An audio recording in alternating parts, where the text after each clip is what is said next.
এখানে অনেক যুবক ভাইদেরকে আমি দেখতে পাচ্ছি, যদিও শীত কিন্তু কথা বললে মানুষ একটু ঘামায়। এই যে আমি একটু ঘামাচ্ছি, একটু একটু, এই যে আমার শরীর থেকে ঘাম বেরোচ্ছে। আমাকে কেউ আব্বা ডাকলেও তার সামনে পিছে আমারে ঘুরাইয়া আমার শরীরের ঘাম সে বের করতে পারবে না, কারণ আমার শরীরের প্রতি ফোঁটা ঘাম মূল্যবান। আমার তারুণ্য, যৌবন, এটা কারো চামচামিতে আমি বিসর্জন করতে পারবো না। যুবকদেরকে বলি, অনেকেই তাদের নিজেদের স্বার্থ হাসিলের জন্য আপনাদেরকে টার্গেট করে করে পকেটে কিছু টাকা নইলে জিলাপি বিরিয়ানি দিয়ে সামনে পিছনে ব্যবহার করে তার স্বার্থ সিদ্ধি হাসিল করতে চায়, আর আপনাকে কিছুদিন ইউজ করে আপনাকে সামনে পিছনে চামচার মতো ঘোরায়। আমি আপনাদেরকে বলছি, আমি যুবক ভাইদেরকে বলছি, আপনার শরীরের ঘাম, আপনার তারুণ্য, আপনার যৌবন, আপনার রক্ত, আপনার জীবন, এটা কোন নেতা নেত্রীর চামচামি করার জন্য আল্লাহ আপনাকে দেন নাই। যদি আপনার ঘাম, শ্রম, রক্ত, জীবন, তারুণ্য আর যৌবন দিতেই হয়, তাহলে কোরআনের মিছিলে অথবা আল্লাহর জমিনে আল্লাহর দ্বীন প্রতিষ্ঠার জন্য দিতে হবে। দৌড়াও, একটু বুঝে শুনে দৌড়াইও। You have to personality, তোমার ব্যক্তিত্ব থাকা দরকার। গায়রতওয়ালা হও, be a prestigious person, ব্যক্তিত্ববান হও। তোমাদেরকে দেখলে কষ্ট পাই, তোমরা কলেজ ইউনিভার্সিটিতে বড় পড়ালেখায় মনোযোগী হয়ে স্বপ্ন দেখবা পৃথিবীর সেরা সেরা বিশ্ববিদ্যালয়ে গিয়ে পড়ালেখা করবা। তোমাদের স্বপ্ন থাকা উচিত তোমাদের মা বাবা তোমাদেরকে সকালবেলা কুয়াশাচ্ছন্ন মাঠে কষ্ট করে করে পড়ালেখা করা। তোমাদের স্বপ্ন থাকা উচিত যে তোমরা হার্ভার্ডে, ক্যামব্রিজে, অক্সফোর্ডে, টেক্সাসে যাবা, পড়ালেখা করে যোগ্যতা বাড়িয়ে পৃথিবীকে নেতৃত্ব দেওয়া সক্ষমতা অর্জন করবে। তুমি সেই চিন্তায় বিভোর না হয়ে তুমি কারো স্বার্থ সিদ্ধির জন্য চামচামি করো, তোমার জন্য আমার আফসোস হয়। তুমি কেন মানুষের পিছনে ঘুরো? তুমি নিজেকে এমন যোগ্যতায় নিয়ে যাও যাতে সারা পৃথিবী তোমার পিছনে ঘুরে। আমার দেশের কলেজ ইউনিভার্সিটিগুলোর অবস্থা দেখেছেন? পড়ালেখায় নাই, পড়ালেখা বাদ দিয়ে আছে চামচামিতে ব্যস্ত। আমার মনে হয় আমি আপনাদেরকে বোঝাতে পেরেছি। সব কথা ভেঙে বলা যাবে না, কিছু কথা বুঝে নিতে হবে। তুমি কেন চামচামি করো? তোমার এই বয়স কি চামচামির বয়স? লজ্জা করে না তোমার? তোমার শরীরের ঘাম আরেকজন ব্যবহার করে তুমি ইউজ ধরছ কেন? সৎ সঙ্গে স্বর্গবাস, অসৎ সঙ্গে। এজন্য কথাটা শুরু করছিলাম এভাবে আমারে আব্বা ডাকলেও নিতে পারবে না। আমি তোমার মতো নই, আমারে আব্বা ডাকলেও নিতে পারবে না, কারণ আমি কারো কাছে ইউজড হতে পারবো না। তোমারে নিয়ে যায় কেন? বলছিলাম সৎ সঙ্গে স্বর্গবাস, অসৎ সঙ্গে। এক লোক ঢুকেছে আতরের দোকানে। الحمد لله الذي بنعمته تتم الصالحات الذي علم القرآن وأكرمنا بالإسلام وأنعم علينا بالإيمان। উপস্থিত আমাদের মাথার তাজ শ্রদ্ধাভাজন ওলামায়ে কেরাম, মাহফিলে এসেছেন বিভিন্ন মাদ্রাসার আসাতিদায়ে কেরাম, এসেছেন বিভিন্ন মসজিদের খুতাবা এবং আইম্মায়ে কেরাম, এসেছেন স্কুল কলেজের সম্মানিত স্যারেরা, উপস্থিত বিভিন্ন রাজনৈতিক দলের সম্মানিত নেতৃবৃন্দ, সামাজিক নেতৃবৃন্দ, আমার সামনে বসা পিতৃতুল্য সম্মানিত মুরব্বিয়ানে ইজাম, যুগে যুগে আল্লাহর জমিনে আল্লাহর দ্বীন প্রতিষ্ঠায় যারা অগ্রসরণের ভূমিকা পালন করেছেন, আমার কলিজার টুকরা প্রিয় যুবক, তরুণ এবং ছাত্র ভাইয়েরা, পর্দার আড়ালে থাকা সম্মানিতা মা এবং বোনেরা, উপস্থিত মিডিয়ার প্রিয় কর্মী এবং সাংবাদিক ভাইয়েরা, প্রিয় চাটমোহর তথা সম্মানিত পাবনাবাসী, আপনারা সবাই কেমন আছেন? মানুষের জীবনে সময় হচ্ছে মহামূল্যবান সম্পদ।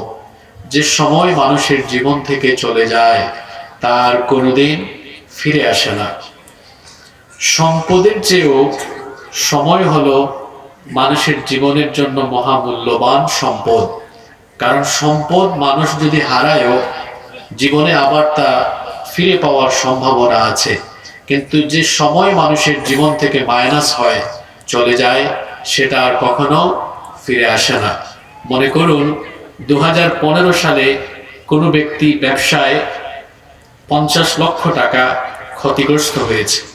2025 বা 26 সালে সে আবার 1-1.5 কোটি টাকা লাভ করার সুযোগও তার জীবনে আসতে পারে। তার মানে সম্পদ চলে গেলে সম্পদ আবার ফিরে পাওয়ার সম্ভাবনা আছে। কিন্তু আপনারা বলেন তো, মানুষের জীবন থেকে যে সময়টুকু চলে যায় তা কি আর কখনো ফিরে পাওয়া যায়? জোরে বলেন, ফিরে পাওয়া যায়? এই কথাগুলো কেন বলেছি জানেন? আপনারা অনেকে অনেক দূর দূরান্ত থেকে এসেছেন, এজন্য আমি আপনাদেরকে অনুরোধ করতে চাই, আমরা যতক্ষণ এখানে কথা বলবো এবং শুনবো, আমরা একটা সেকেন্ডও নষ্ট করব না। কারণ এক একটা আয়োজন করতে এত কষ্ট হয়, কয়েক মাস ঘাম ঝরিয়ে কষ্ট করে মেহনত করে লক্ষ লক্ষ টাকা খরচ করে এরকম একটা আয়োজন করা হয়। আর সেই রকমের কষ্টে আয়োজন করা একটা মাহফিলে যদি বসে অপ্রাসঙ্গিক অপ্রয়োজনীয় কাজ করে সময় নষ্ট করা হয়, তাহলে নিঃসন্দেহে সেটি বড় ধরনের খেয়ানত। আমরা এই খেয়ানত করে কোরআনের মাহফিলের বরকতময় এই পরিবেশকে নষ্ট করতে চাই না। সরাসরি আমরা আল্লাহর কালাম থেকে হেদায়াতের নিয়তে কিছু কথা বলতে চাই এবং শুনতে চাই ইনশাআল্লাহ। আল্লাহ তাআলা আমাদেরকে হেদায়াতের নিয়তে বলার এবং শোনার তৌফিক দান করেন, আমরা সকলে বলি আমিন। সম্মানিত উপস্থিতি, আমরা এসেছি কোরআনের মাহফিলে। আমরা এখানে আল্লাহর কালাম থেকে কথা শুনবো। এই কোরআন হচ্ছে পৃথিবীর সবচাইতে সম্মানিত এবং সর্বশ্রেষ্ঠ কিতাব। কোরআন হলো শ্রেষ্ঠত্বের দিক থেকে অনন্য, মর্যাদার দিক থেকে অনন্য। পৃথিবীতে কোরআনের চাইতে সম্মানিত, কোরআনের চাইতে শ্রেষ্ঠ আর দ্বিতীয় কোনো কিতাব কি আছে? পুরুষ মানুষের মতো জবাব দেন, জোরে বলেন, আছে? কোরআনের মতো পৃথিবীতে অন্য দ্বিতীয় কোনো কিতাব আর নাই। এটি মর্যাদার দিক থেকেও অনন্য, শ্রেষ্ঠত্বের দিক থেকেও অনন্য। এর কারণ কি? এর কারণ হলো কোরআনুল কারীমের এমন কিছু স্পেশালিটি আছে, এমন কিছু বিশেষত্ব বা বৈশিষ্ট্য আছে যা পৃথিবীর অন্য দ্বিতীয় কোনো কিতাবের মধ্যে পাওয়া যায় না। এই ধরনের 15টি বিশেষত্ব বা বৈশিষ্ট্য আমি আপনাদের সামনে তুলে ধরবো ইনশাআল্লাহ। নাম্বার 1, ওয়াজ শুরু হয়ে গেছে, মনোযোগ দিয়ে শোনেন। Number 1, 1 number, Quran is a book that is most read in this world. পৃথিবীতে একমাত্র কিতাব হলো আল্লাহর কোরআন, যা অনবরত দিবানিশি 24 ঘন্টা তিলাওয়াত হয়। সুবহানাল্লাহ। আপনি বলবেন, হুজুর এটা কিভাবে সম্ভব? আমরা যখন রাতের বেলা ঘুমাই ওই টাইমে আবার কোরআন কে পড়ে? এটা কি আবেগী কথা হয়ে গেল নাকি? না, এটা সায়েন্টিফিক, এটা বিজ্ঞানসম্মত বাস্তবিক কথা। কারণ মহাকাশ বিজ্ঞান এবং জ্যোতির্বিজ্ঞানীরা গবেষণা করে দেখেছেন পৃথিবীর ঘূর্ণায়মান গতি এবং আহ্নিক গতি আর বার্ষিক গতির ফলে পৃথিবীর বিভিন্ন স্থানে সময়ের ভিন্নতা আছে। যেমন বাংলাদেশে এখন রাত 11টা বাজে, কিন্তু পৃথিবীর সব দেশে কি এখন রাত 11টা নাকি? এখন আমেরিকায় দুপুর 12টা বাজে, লন্ডনে এখন বিকেল 5টা বাজে, সৌদি আরবে এখন রাত 8টা বাজে। সময়ের ভিন্নতার কারণে বিজ্ঞানীরা, জ্যোতির্বিজ্ঞানীরা গবেষণা করে দেখলেন এই সময়ের ভিন্নতার কারণে পৃথিবীতে 24 ঘন্টায় কোথাও না কোথাও আজান হয়। সুবহানাল্লাহ পড়বেন না?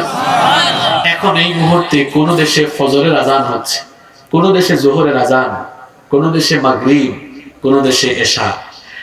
তো আজান যখন হয় মুসলমানরা তখন নামাজে দাঁড়ায়, আর নামাজে দাঁড়ালে মুসলমানরা একটা কিতাব থেকে তেলাওয়াত করে। জোরে বলেন তো সেই কিতাবের নাম কি? আল কোরআন। এজন্য বিজ্ঞানীরাই গবেষণা করে দেখেছেন যে পৃথিবীর ঘূর্ণায়মান গতি এবং আহ্নিক গতি আর বার্ষিক গতির ফলে সময়ের এই ভিন্নতা থাকায় 24 ঘন্টা আজান হয়, আর আজান হওয়ার ফলে 24 ঘন্টায় পৃথিবীর কোথাও না কোথাও মুসলমানরা নামাজে দাঁড়িয়ে অনবরত 24টা ঘন্টা পৃথিবীতে আল্লাহর কালামের তেলাওয়াত হয়। সুবহানাল্লাহ। বলেন তো পৃথিবীতে কোরআন ব্যতীত অন্য কোন কিতাবকে 24 ঘন্টা পড়া হয় এমন কোন বইয়ের নাম কি আপনারা জানেন নাকি? জানা আছে কারো? তাহলে এটা হলো কোরআনের 1 নাম্বার স্পেশালিটি।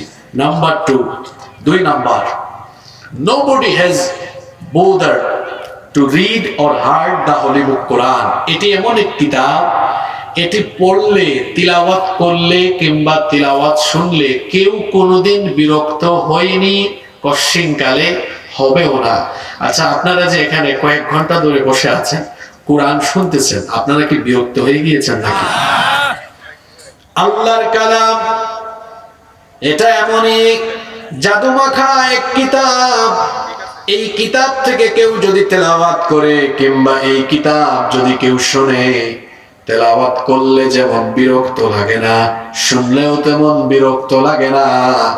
যাদের গান শোনার অভ্যাস আছে, কোন একটা গান যখন রিলিজ হয়, ওই গান যদি একটা না কয়েকদিন শোনে, তারপরে সে বলে একই গান কত আর শুনবো, শুনতে শুনতে ভালো লাগে না, বিরক্ত হয়ে যায়। কবিতা আবৃত্তি করার কিংবা শোনার যাদের অভ্যাস আছে, একই কবিতা বারবার পড়লে বা শুনলে তাদের বিরক্ত লাগে। এমনকি উপন্যাসের বই বা যে কোনো বই কয়েকবার পড়লে পরে আর ভালো লাগে না। কিন্তু আল্লাহর কালাম হলো এই জায়গায় ব্যতিক্রম।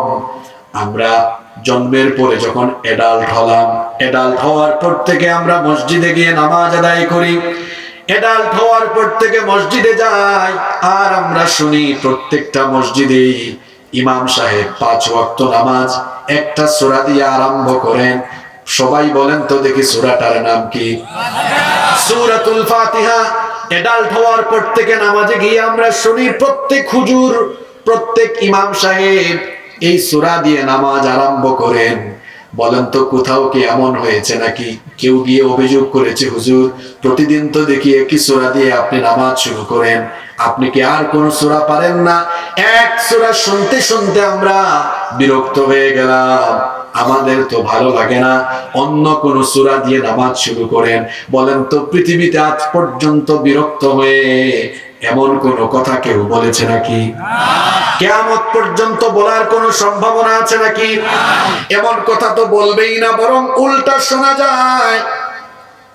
এক একজনের ভয়েস, এক একজনের কণ্ঠ এক এক রকম।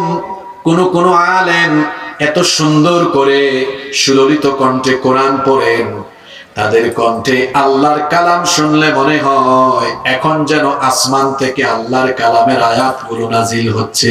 আল্লাহু আকবার। বিশেষ করে আপনারা যদি হজে বা উমরায় যান, হারামাইন শরীফাইনে মসজিদে হারাম এবং মসজিদে নববীতে যদি নামাজ আদায় করেন, হাজার হাজার মানুষ এখানে বসে আছেন। অনেকে হয়তো তোমার ঘর এখনো জিয়ারত করতে পারেন নাই, তোমার হাবিবের রওজা শরীফেও যেতে পারেন নাই। এমন যারা আছেন, আল্লাহ সবাইকে তুমি তোমার ঘরের মেহমান বানিয়ে দিও, বলেন আমিন। যারা গিয়ে এসেছেন, আল্লাহ যেন তাদেরকে বারবার ডেকে নেন, বলেন আমিন।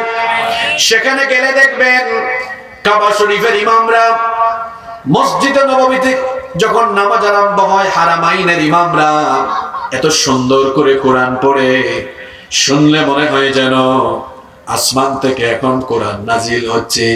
এত সুন্দর সুরে তারা কোরআন পড়ে, মনে হয় যেন সুরের দরিয়ায় মানুষের অন্তরটাকে তারা ভাসিয়ে দেয়। আল্লাহু আকবার।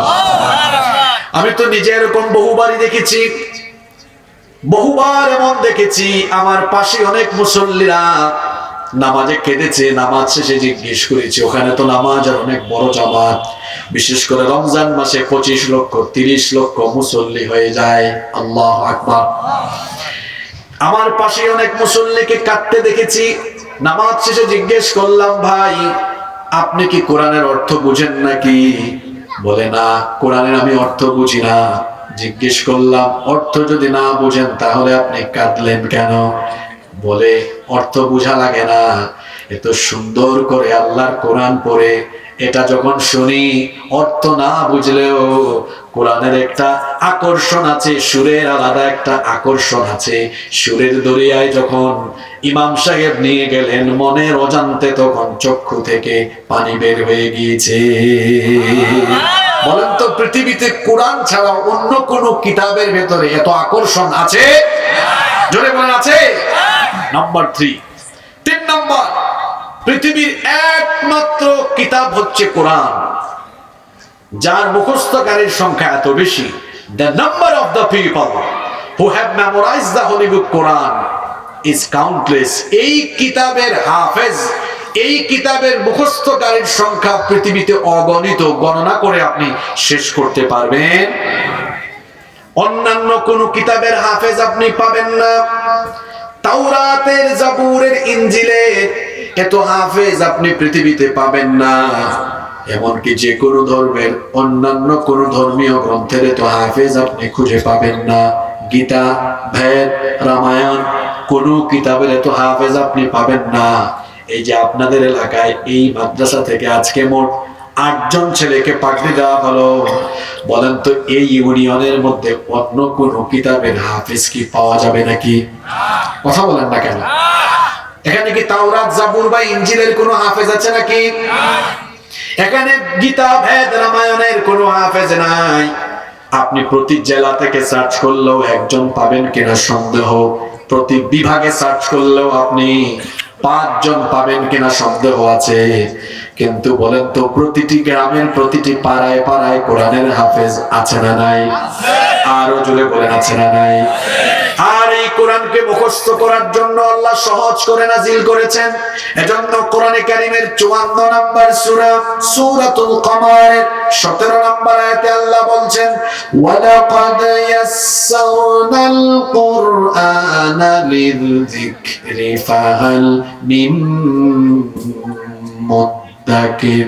আর তোমাদের পড়ার জন্য, বোঝার জন্য, মুখস্থ করার জন্য এই কোরআনকে যিনি সহজ ভাষায় নাজিল করেছেন তিনি কে? এটা সহজ না হলে কি স্মৃতিপটে 30 পারা মেমোরাইজ করে রাখা যেত? যেত না। এই দয়াটা কার? জোরে বলেন, অনুগ্রহ কার?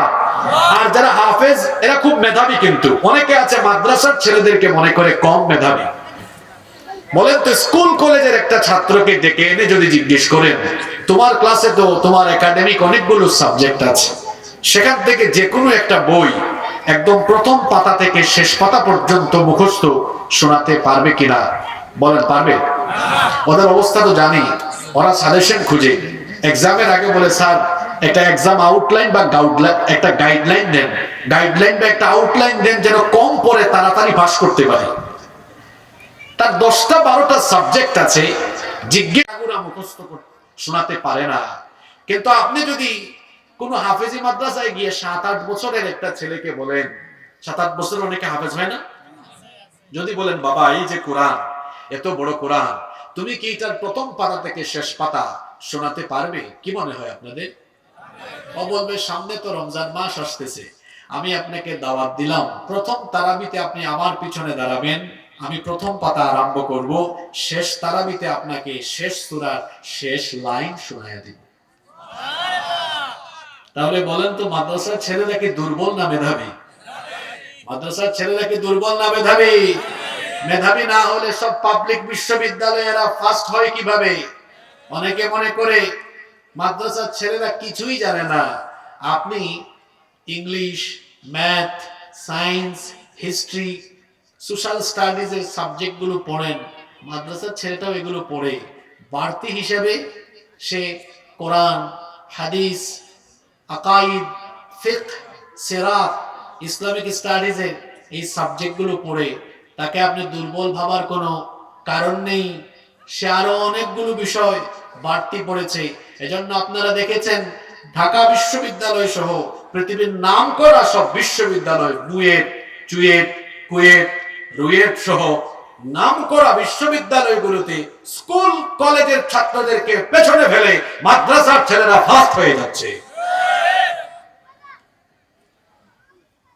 আল্লাহর কোরআন এর 3 নাম্বার বিশেষত্ব বলছিলাম, এটার মুখস্থকারীর সংখ্যা পৃথিবীতে সবচেয়ে কম না সবচেয়ে বেশি? জোরে বলেন, সবচেয়ে কম না সবচেয়ে বেশি? আর এখানে আল্লাহ তাআলার একটা অভিনব পদ্ধতি দেখেন, এর মাধ্যমে কোরআনকে তিনি কিভাবে সংরক্ষণ করছেন। একদিকে তো আল্লাহ তাআলা লৌহে মাহফুজে সংরক্ষণ রেখেছেন, অন্যদিকে কোরআন শ্রেষ্ঠত্বের দিক থেকে কেন অনন্য? কারণ পৃথিবীর সব কিতাব হারিয়ে গেলেও কোরআন কখনো হারাবে। আচ্ছা বলেন তো, সারা পৃথিবীর সব কোরআনকে এক জায়গায় জমা করে কেউ যদি আগুন দিয়ে পুড়ায় দেয়, কোরআন কি পৃথিবী থেকে হারিয়ে যাবে? আপনি তো কিতাব পৃষ্ঠা জ্বালিয়েছেন, কিন্তু লক্ষ লক্ষ কোটি কোটি হাফেজের মাথার মধ্যে যে কোরআন আছে, স্মৃতিপটে সিনায় যে তারা কোরআন ধরে রেখেছে, আপনি কি সেখান থেকে মুছে দিতে পারবেন? এই হাফেজদেরকে হয় খুন করতে হবে, নইলে এটা সম্ভব। ওই যে লোকটা হিন্দু কিন্তু লিখেছে বড় সুন্দর, যদি আগুন লেগে ধ্বংস হয়ে যায়, যদি আগুন লেগে যায় পুড়ে যায় পৃথিবীর সব বইয়ের দোকান, বিশ্ব থেকে হারাবে না, বিশ্ব থেকে হারাবে না পবিত্র কোরআন। করবে কেমন করে কোরআন ধ্বংস? আগুনের তেজ আছে বিশ্ব ভরা অগণিত কোরআনে হাফেজ, তারা ছাপায় আসমানি গ্রন্থ, তারা ছাপায় আসমানি গ্রন্থ, বাঁচাবে কোরআনের মান, বিশ্ব থেকে হারাবে না, বিশ্ব থেকে হারাবে না পবিত্র কোরআন। আল্লাহু আকবার। কোরআন হারাবে না, কোরআন ওয়ালারাও হারাবে না, বরং কোরআনের বিরুদ্ধে যারা যাবে, কোরআন ওয়ালাদের সাথে যারা বেয়াদবি করবে, তারা হারাবে, পালাবে, ধ্বংস হয়ে যাবে। কোরআন ওয়ালারা কখনো হারায় না, পালায় না, ধ্বংস হয়ে যায় না, কারণ কোরআন আর কোরআন ওয়ালাদেরকে হেফাজতের দায়িত্ব যিনি নিয়েছেন, জোরে বলেন তো তিনি কে? নাম্বার 4, কোরআনে কারীমের 4 নাম্বার স্পেশালিটি হলো, এটা এমন এক কিতাব, the entire Quran has been presented in poetic form. গোটা কোরআনকে আল্লাহ তাআলা এমন ভাবে নাজিল করেছেন, আপনি কোরআন তেলাওয়াত করলে দেখবেন প্রতিটি পাতায়, প্রতিটি লাইনে লাইনে এক আয়াতের সাথে আরেক আয়াতের অসাধারণ অভূতপূর্ব ছন্দ মিল রয়েছে। সুবহানাল্লাহ পড়বেন না? পৃথিবীতে কোরআন ছাড়া অন্য কোন কিতাব আর এমন নাই যেখানে আপনি ছন্দগত এমন মিল খুঁজে পাবেন, কিন্তু কোরআন যখন আপনি তেলাওয়াত করবেন, দেখবেন আগের আয়াতের সাথে পরের আয়াতের ছন্দের এক অসাধারণ মিল আছে।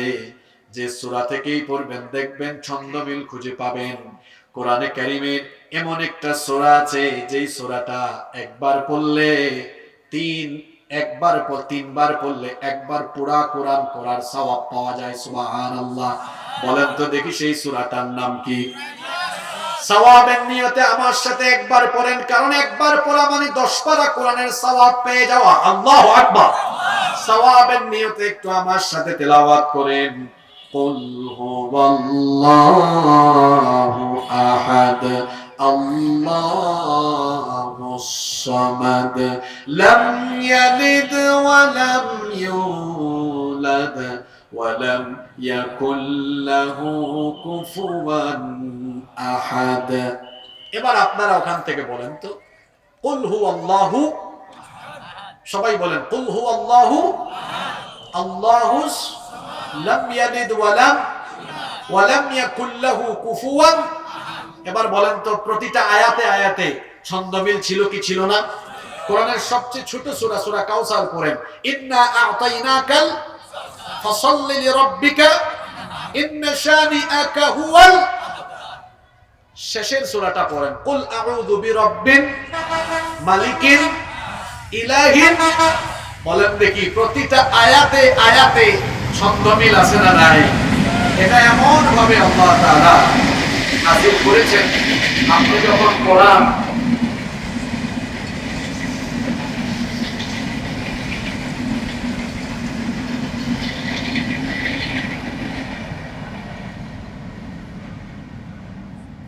এটা এমন ভাবে আল্লাহ তাআলা নাযিল করেছেন, আপনি যখন পড়বেন মিনাল বিদায়া ইলা নিহায়া, ফ্রম স্টার্টিং টু এন্ডিং, শুরু থেকে শেষ পর্যন্ত যেখানেই পড়বেন ছন্দের অসাধারণ মিল আপনি খুঁজে পাবেন। আল্লাহু আকবার। নাম্বার 5, আল্লাহর কালামের 5 নাম্বার স্পেশালিটি হলো there is no contradiction between the holy book Quran and science. কোরআনের সাথে বিজ্ঞানের কোনো দ্বন্দ্ব। বিজ্ঞান হলো ব্যাকডেটেড, কোরআন হলো আপডেটেড। কিন্তু দুঃখের বিষয় কি জানেন? এদেশে 90% মানুষ মুসলমান, এর মধ্যে প্রায় 88 থেকে 89% এখনো কোরআন বিশুদ্ধ করে পড়তেই পারে না। অর্থ বুঝবে কখন, ব্যাখ্যা বুঝবে কখন? এজন্য আফসোস এই জাতির জন্য, তারা কোরআনকে ঝাড়ফুঁকের কিতাব, কোন দোকানপাট উদ্বোধন হওয়ার সময় শুধু তিলাওয়াতের কিতাব, তারা এটিকে রমজানে খতমের কিতাব, তাবিজের কিতাব বানিয়েছে। কপাল পোড়া মুসলমান, সে জানেও না এই কিতাব হলো জ্ঞান বিজ্ঞানে পরিপূর্ণ হেদায়েতের কমপ্লিট একটা কিতাব। ও জানেও না এটা। আমি নিজে কোরআনিক সায়েন্সের ছাত্র ছিলাম, ইউনিভার্সিটিতে এই ডিপার্টমেন্টে পড়াশোনা করেছি। তো পড়াশোনা করে গবেষণা করতে যে দেখেছি 6000-এর উপরে আয়াত কোরআনে আছে। এর মধ্যে 1500 আয়াত আছে শুধুমাত্র বিজ্ঞানের বিভিন্ন শাখা উপশাখার ব্যাপারে। সুবহানাল্লাহ কি বাড়ি গিয়ে বলবেন নাকি? আমি যে বলেছি বিজ্ঞান ব্যাকডেটেড, কোরআন আপডেটেড, কেন বলেছি এবার শুনেন। আপনাকে কয়েকটা এক্সাম্পল আমি দিই, বিরক্ত হচ্ছেন নাকি আপনারা? এই যে পৃথিবীতে আমরা বাস করছি, পৃথিবী তো একটা গ্রহ, এর বাইরে আরো গ্রহ আছে, মহাবিশ্ব অনেক বড়। এটা তো এমনি এমনি হয় নাই। আপনি কি চিন্তা করেছেন how the universe was created? কি করে এই মহাবিশ্ব সৃষ্টি হয়েছে? এই যে উপরে আসমান, নিচে কি জমিন, এটা কিন্তু আলাদা ছিল না। আমার দিকে তাকান, আসমান জমিন এইরকম ছিল, এই যে লাগানো, পুঞ্জীভূত। এটা বিজ্ঞানীরাও বলেছেন। স্টিফেন হকিং এর বিগ ব্যাং থিওরির আলোকে বিজ্ঞানীরা বলছেন যে এই মহাবিশ্বের সবকিছু, অর্থাৎ আসমান, জমিন, সূর্য, চন্দ্র, গ্রহ, নক্ষত্র, তারকাপুঞ্জ, অর্থাৎ সবকিছু সৃষ্টির শুরুতে একত্রিত ছিল, পুঞ্জীভূত অবস্থায় ছিল। তখন সবকিছু ছিল গ্যাসীয় কণার সমষ্টি। অতঃপর একটা মহাবিস্ফোরণ হলো, মহাবিস্ফোরণ হয়ে সকল সৃষ্টি সেপারেট, আলাদা হয়ে গেল। মহাবিস্ফোরণের মাধ্যমে যে ঘটনাটি ঘটে, সবকিছু আলাদা আলাদা হলো। বিজ্ঞান এটার নাম দিয়েছে বিগ ব্যাং থিওরি, যেটা গোটা পৃথিবীর আলোচিত তথ্য। বিজ্ঞান যেটা কিছুদিন আগে পৃথিবীর মানুষকে জানিয়েছে।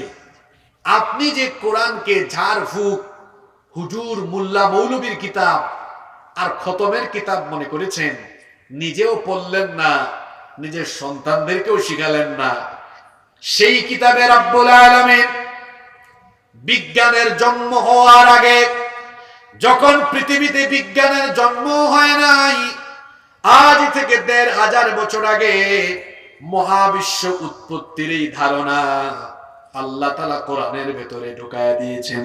কোরআনে কারীমের 21 নম্বর সূরা, সূরাতুল আম্বিয়া এর 30 নম্বর আয়াত আপনি খুলে দেখুন। আল্লাহ তাআলা বলছেন, আওয়ালাম ইয়ারাল্লাযীনা কাফারু আন্নাস সামাওয়াতি ওয়াল আরদা কানাতা রাতকান ফাফাতাকনাহুমা। আল্লাহ তাআলা বলছেন, অবিশ্বাসীরা কি দেখে না? আসমান সমূহ আর জমিন একত্রিত অবস্থায় ছিল, একসাথে লাগানো ছিল। ফাফাতাকনাহুমা, অতঃপর আমি আল্লাহ আমার মহা ক্ষমতা বলে সেটাকে আলাদা করে দিলাম। কোরআনের একটা মজা হলো, এক আয়াতের তাফসীর অন্য আয়াতে পাওয়া যায়। কি করে আল্লাহ আলাদা করে দিলেন? কোরআনে কারীমের 41 নম্বর সূরা, সূরা হামিম আস-সাজদা এর 11 নম্বর আয়াতে রব্বুল আলামিন বলছেন, ثم استوى إلى السماء وهي دخان فقال لها وللأرض ائتيا طوعا أو كرها قالتا آتينا طائعين। মহাশূন্যে মহাবিস্ফোরণ হলো। মহাবিস্ফোরণের পরে আকাশ যখন ধোঁয়াশাচ্ছন্ন ছিল, তখন ধোঁয়াশাচ্ছন্ন আকাশের দিকে মনোনিবেশ করে আল্লাহ তাআলা আসমান জমিনকে অর্ডার করলেন, তোমরা পরস্পর আলাদা হয়ে যাও। আসমান জমিন তখন জবাব দিল, ক্বালাতা আতাইনা তাইঈন, আমরা আমাদের রবের হুকুম মেনে অনুগতদের মতো অস্তিত্বমান হয়ে আলাদা হয়ে গেলাম। 1979 সালে সৌদি আরবের রাজধানী রিয়াদে একটা কনফারেন্স হয়েছিল। এটার নাম হচ্ছে মুক্তামার আশ-শাবাব, ইউথ কনফারেন্স। ওই কনফারেন্সে উপস্থিত ছিলেন ইউনাইটেড স্টেট অফ আমেরিকার বিখ্যাত সায়েন্টিস্ট বালমার। তিনি এই দুইটা আয়াতের তেলাওয়াত কনফারেন্স হলে শুনে দাঁড়িয়ে গিয়ে অবাক হয়ে বললেন, থামো, আচ্ছা যে বই থেকে কিছুক্ষণ আগে দুইটা লাইন পড়লে, এই বইয়ের লেখক কে? এটা কত সালে প্রকাশিত হয়েছে? আশ্চর্য কথা, আমরা তো মহাবিশ্ব উৎপত্তির ধারণা বিগ ব্যাং থিওরির মাধ্যমে কিছুদিন আগে জেনেছি। এই বইয়ের ভিতরে এই তথ্য আসলো কিভাবে? এই বইটার লেখক কে? তাকে বলা হলো, এটা মানুষের রচনা করা কোনো কিতাব নয়, এটা ১৫০০ বছর আগে নাজিল হওয়া আল্লাহর কিতাব কোরআন। সে তখন বলল, আশ্চর্য কথা, ১৫০০ বছর আগে তো পৃথিবীতে বিজ্ঞানের জন্মও হয়নি। যখন পৃথিবীতে বিজ্ঞানের জন্ম হয়নি, তখন মহাবিশ্ব উৎপত্তির এই সায়েন্টিফিক ধারণা যে কিতাবে এসেছে, এটা তো যেন কোনো কিতাব নয়। নিঃসন্দেহে এটা মহাবিশ্বের স্রষ্টার কাছ থেকে আসা ঐশী বাণী। এজন্য আমি আর গুমরাহিতে পড়ে থাকতে চাই না। ওই কনফারেন্স হলের প্রতিটি মানুষকে সাক্ষী রেখে সে কালেমা পড়ে সেখানেই মুসলমান হয়েছে।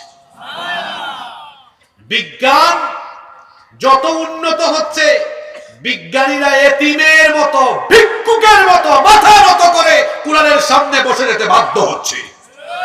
কিন্তু আফসোস এই জাতির জন্য, যেখানে বিজ্ঞান আর বিজ্ঞানীরা কোরআনের কাছে মাথা নত করে দিয়ে তারা ইসলামের সুশীতল ছায়াতলে আশ্রয় গ্রহণ করছে। আবার কিছু মানুষ জন্মসূত্রে মুসলমান হয়েও কোরআন না পড়ে, কোরআন থেকে দূরে গিয়ে মানুষের তৈরি করা মতবাদের সামনে মাথা নত করে দিয়ে সেগুলাকে গ্রহণ করার ফলে তারা আজ পৃথিবীতে লাঞ্ছিত আর বঞ্চিত হচ্ছে। কোরআন তো পড়লো না, বিজ্ঞান, আপনার সায়েন্স, এটা কোরআনের কাছে ব্যাকডেটেড। আপনি চিন্তা করুন তো, মাথার উপরে যে আসমান আছে, এই আসমান তো আল্লাহ এমনি এমনি বানান নাই। এই যে এত বিশাল প্যান্ডেল, শামিয়ানা উপরে দিয়েছেন কেন? কুয়াশা যেন না পড়ে, তাই না? আপনাদের বাসা বাড়িতে ছাদ কিংবা চাল আপনারা দিয়েছেন কেন? প্রটেকশনের জন্য, সিকিউরিটির জন্য, যেন শীতকালে কুয়াশা না পড়ে, গ্রীষ্মকালে প্রখর রোদ না লাগে, আবার বর্ষাকালে যেন বৃষ্টি না পড়ে। অর্থাৎ এটা আপনাদের বাসা বাড়ির প্রটেকশন বা সিকিউরিটির জন্য আপনারা দিয়েছেন। তো মাথার উপরে যে এত বিশাল আসমান, এটা কি আল্লাহ তাআলা এমনি এমনি বানিয়েছেন? আজকের বিজ্ঞান তো গবেষণা করে বলছে, the sky has been built as a roof for the protection of the earth. মাথার উপরে এই আসমানকে আল্লাহ তাআলা পৃথিবীবাসীর প্রটেকশনের জন্য সুরক্ষিত ছাদ বানিয়েছেন। সুবহানাল্লাহ। সুরক্ষিত কি বানিয়েছেন? একটু আমার সাথে কথা বলেন, সুরক্ষিত কি বানিয়েছেন? ছাদ বানিয়েছেন। কেমনে এটা সুরক্ষিত ছাদ? এখানে সায়েন্সের অনেক ছাত্ররা আছে, তারা ভালো বলতে পারবে আরো। এই যে মহাশূন্যে বায়ুমণ্ডলীয় স্তর আছে, এই স্তরের সংখ্যা হলো 7। বিজ্ঞান বলেছে 7 স্তর, আর আল্লাহ তো কোরআনে বলেই দিয়েছেন 7 তারাইক, 7 স্তর বিশিষ্ট আকাশ।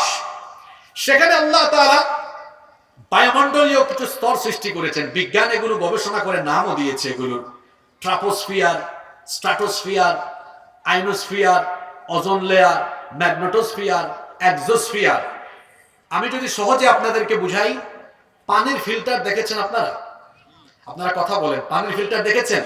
দেখেছেন কিনা? সেখানে অনেকগুলো স্টেজ থাকে, স্তর থাকে, অনেকগুলো স্তরে পানি কি হয়? বিশুদ্ধ হয়। মানে পানি যদি আর্সেনিক যুক্ত থাকে বা পানিতে কোনো সমস্যা থাকে, এটা ফিল্টারিং করে কি হয়ে যায়? পিউরিফাই হয়ে যায়। আমাদের আকাশের এই যে আসমানের উপরে মহাশূন্যে, এখানে বায়ুমণ্ডলীয় 7টা স্তর আছে। আমি বোঝানোর জন্য বলি, এটা ফিল্টারের মতো অনেকটা। কেন? এটা না থাকলে আপনারা বেঁচে থাকতে পারতেন না। জিন, এরপরে পশু পাখি, উদ্ভিদ, প্রাণী কিছুই বাঁচত না, সব মরে যেত। কেন?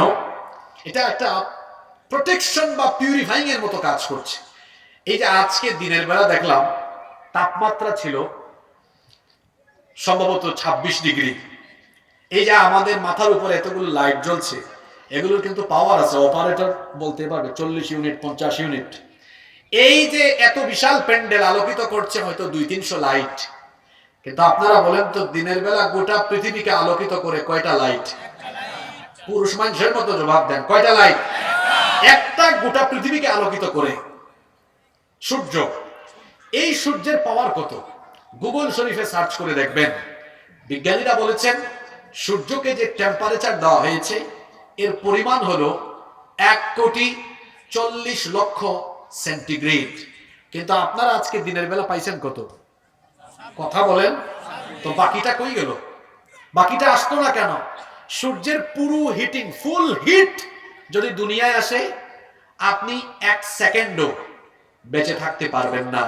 পৃথিবীর কিচ্ছু থাকবে না। কেন পুরোটা আসতে পারে না? তাকান আমার দিকে। সূর্য তো পৃথিবী থেকে 15 কোটি কিলোমিটার দূরে। এর আলো পৃথিবীতে পৌঁছাতে সময় লাগে 8 মিনিট 10 সেকেন্ড।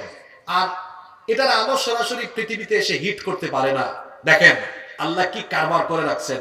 ওই যে 7টা বায়ুমণ্ডলীয় স্তর আছে, সূর্যের প্রচন্ড হিট এসে প্রথম স্তরে, প্রথম স্টেজে বাধা খায়, পিউরিফাইং হয়ে নেক্সট স্টেজ, পিউরিফাইং হয়ে নেক্সট স্টেজ, পিউরিফাইং হয়ে নেক্সট স্টেজ। এইরকম 7টা স্তরে পিউরিফাইং হয়ে হয়ে যতটুকু আলো হলে আপনারা বেঁচে থাকবেন, পৃথিবীর সব স্বাভাবিক থাকবে, ততটুকু আলো আল্লাহ পৃথিবীতে পাঠান। শুধু তাই নয়, আপনারা যারা বিমানে চলাফেরা করেন তারা জানেন, বিমান যখন টেক অফ করে উপরে উঠে যায় 35,000 ফিট, 39,000 ফিট উপরে যখন থাকে, তখন ওখানে তাপমাত্রা কি বেশি না কম? বিমানে উঠছেন কখনো? তাপমাত্রা বেশি কে বলছে? যত উপরের দিকে উঠবেন টেম্পারেচার তত বেশি না, কম। এজন্য দেখবেন ইন্টারন্যাশনাল ফ্লাইটে যখন আপনি থাকবেন, বিমান যখন ল্যান্ডিং করে কান বন্ধ হয়ে যায়, একদম অবস্থা এমন হয়।